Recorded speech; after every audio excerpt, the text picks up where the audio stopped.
This is Fiji, an island paradise located in the middle of nowhere, well besides a few fancy rocks. With palm trees and scenery that looks like this, and this. Surely there must be no trouble here, right? Wrong! Okay, well, maybe not quite that graphic. That's about the right level of concern. Fiji actually has a lot of problems. Not for tourists, unless you drink too much kava, but the Fiji government is so troubled that the island looks less like this, and more like this. What exactly is wrong with Fiji? Well, a lot, some of it their fault, others not. But before I get into specifics, you need a bit of context and a bit of background.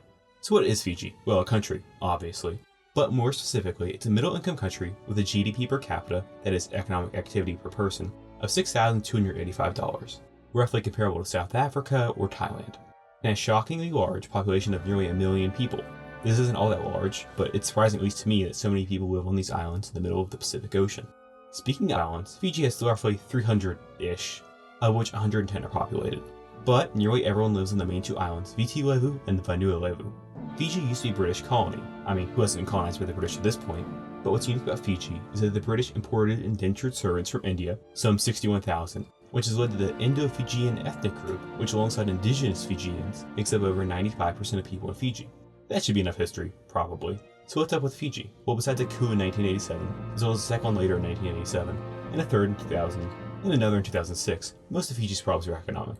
No genocides or wars, hard to have a war over two islands after all, but while obviously not quite as bad, economic issues can still have a dramatic effect on quality of life. For instance, Fiji's economy is highly reliant on tourism, with almost a quarter of the economy depending on it.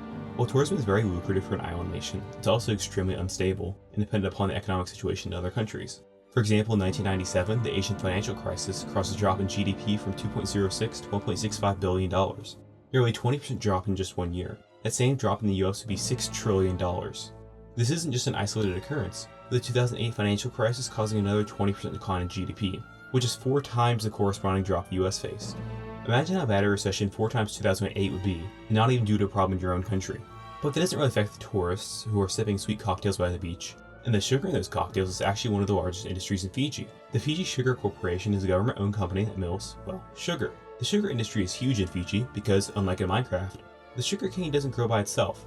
Growing sugarcane is so labor-intensive that it employs nearly 200,000 rural sugarcane farmers across Fiji. That's over a fifth of the population in just one industry. This is bad for several reasons. Firstly, obviously just like with tourism, major changes in sugar price can have harsh consequences for Fiji, but also cultivating sugar in Fiji is expensive. And with other countries such as Brazil ramping up sugar production in Fiji is falling. Turns out agriculture on an island 5 billion miles away from everything isn't exactly a great idea. Even still, despite employing a fifth of the population, sugar isn't Fiji's largest export. That honor goes to water.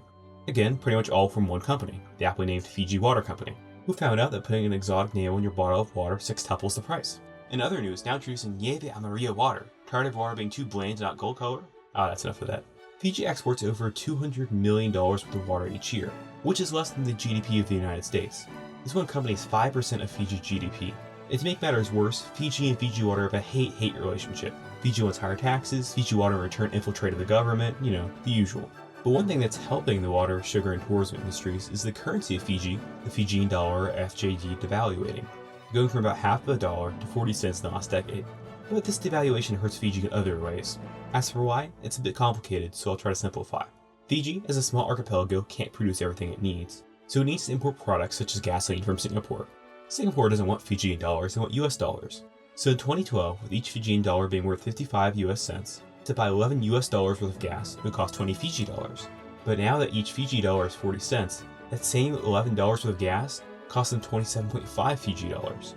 But the opposite happens when they want to sell something. So devaluation of the FGD helps their exports and hurts their imports, which for some countries such as China is good, but since Fiji is a small island, they need to import a lot more than they export, nearly 3 times as much. But while things seem bad for Fiji's economy, remember that the airplane takes off against the wind, not with it. Yes, I stole that quote, and no, I'm not telling you who I stole it from. Fiji does have some great things going for it. While tourism is subject to economic fluctuations, it is a growing industry. And if the government uses the money from tourism to help develop the rest of the economy, it'll ensure a more prosperous future for Fiji. Also, Fiji isn't exactly doing badly compared to its neighbors, who have similar scores in education and prosperity. It's just that Fiji has natural advantages and is at a unique point in its history to capitalize on them.